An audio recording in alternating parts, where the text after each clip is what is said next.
one. That song. And I remember it. I remember the scene being incredibly washed out. I remember the tone of the song being incredibly boom, boom, boom, boom, boom, boom, boom.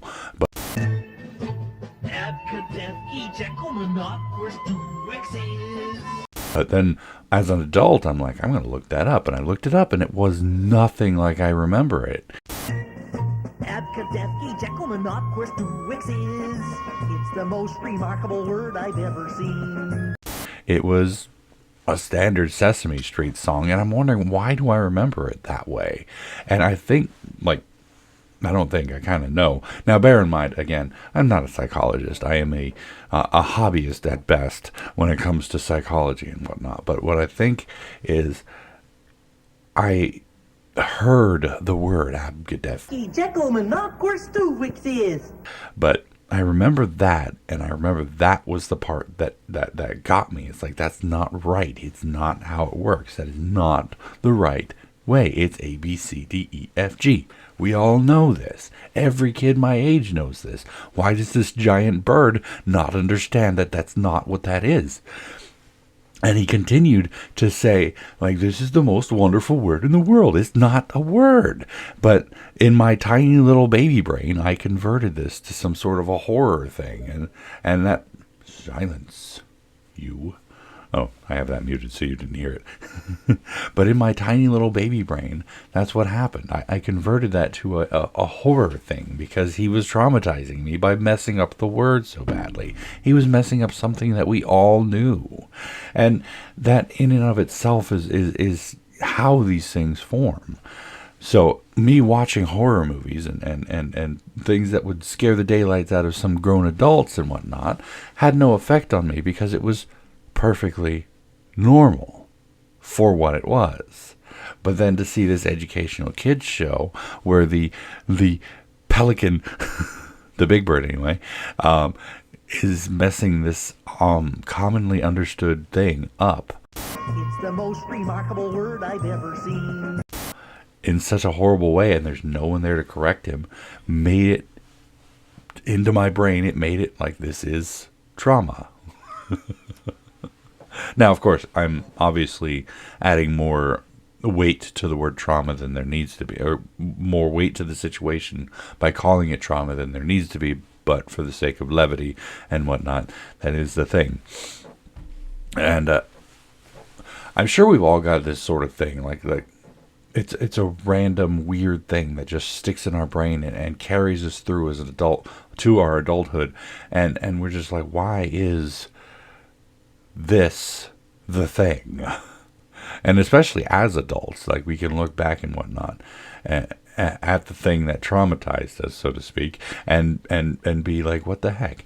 Now, another thing, like, I have a fear of turtles, like the phobia of turtles, literally sticking in my brain, and I have taken steps to overcome this. But how often does one encounter turtles in their life? So therefore, I can't really fully submerge myself within to break the trauma of it, to break the phobia, and as such, I have a fear of turtles.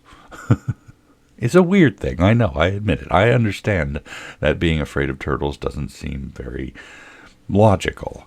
However, this one dates back, as far as I can tell, to our turtle as a child. My brother and I had a turtle, and William, my brother, stuck his finger in the turtle's mouth when it was yawning, and it, of course, bit down. And he took this turtle and was flailing it around and running through the halls. Now, funny part is, I was technically too young to remember this. That's how long time ago it happened. But I do remember it vaguely. Like shadows in my brain, I remember this. And my brother flailing around with this turtle attached to his finger has stuck with me and has created this phobia. At least that's as far as I can tell is the only reason why. Now, I have had other minor phobic reactions when it comes to other reptiles and scaly things, and I thought maybe that was just it. I just don't like the feeling of those. But I can hold a snake now, no problem. I can hold lizards. I love lizards. Lizards are adorable. But turtles, even in my adult life, strike fear in my heart. I still remember the first time I realized I had a phobia of turtles, because pictures of turtles, no problem. Turtles in movies, animated turtles, not a real problem. But when I came back from boot camp and was visiting my mom and her collection of animals, she put the turtle in my hand, and I looked at this turtle and I froze in fear.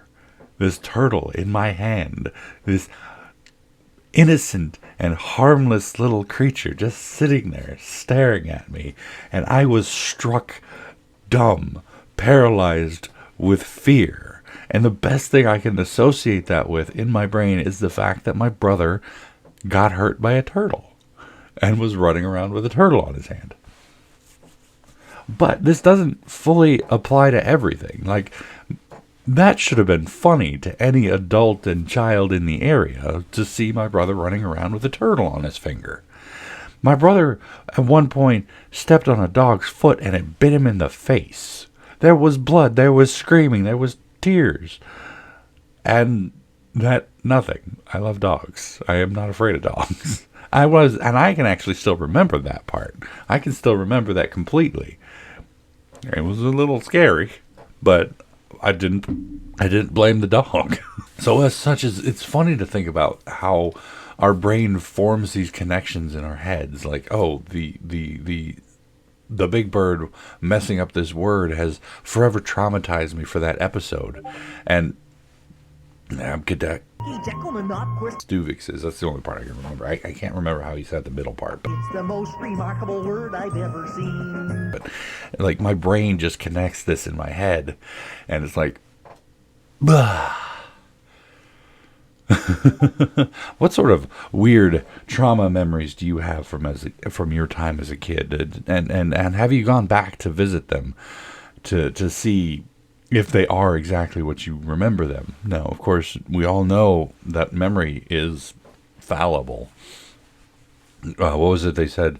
You don't remember the event, you remember the last time you remembered the event.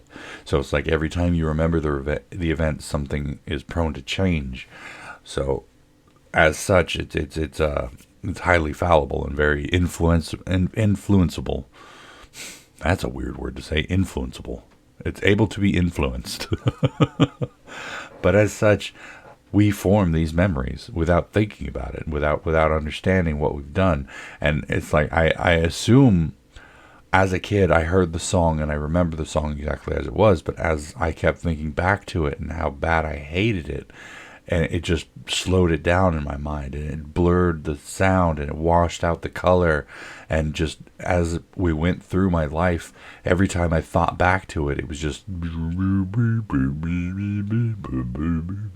and kept getting that horror music attached to it. And so as I kept growing older and thinking about it, it just made me think, oh wow, that really sucked. And now it sounds nothing like I thought it did. A good movie if you want to think about that was this Robin Williams movie. Shoot, I forgot what it was called, but it was a Robin Williams movie, and everyone had these. Their eyes were basically recording their entire lives, and so Robin Williams' job in the movie was to create a tombstone that would play scenes from their life for their perpetual for their eternity, as it were, on their tombstone. And there would be people walking up like, hey, I remember that boat being green. And he's like, I just took it from the guy's memory. And that's the sort of thing that happens. Our brains, they fix things, so to speak, for us. That's weird. But if you ever have one of those weird trauma things in your brain, go back and visit what you're thinking about, what you're trying to remember, and you'll see it's probably not nearly as bad as you remember it. But anyway, apart from all that, announcements, moving right along in Borderlands. I'm pretty sure we're close to the end of the main story now. Like I said, How Long to Beat That told me 22 hours, and well, I'm 25 now, so can't be too far off. Apart from that, going to finish up Brothers sometime this week, as well as picking up some other fun little side games to play. I have a funny idea brewing in my head where I want to bring Joffrey back for some fun. But apart from that, that's going to be it. And thank you all so much for joining me for this episode of The Community Show. Hopefully you enjoyed it. And if you did, please go poke that like button for me. If you'd like to see more from me, make sure to hit that subscribe button. And of course, as always, you're more than welcome to leave a comment in the comment section down below. And I'll get back to you as soon as I can. And when I can, if I can, all that jazz. And tune in next time for another topic, another time. And until then,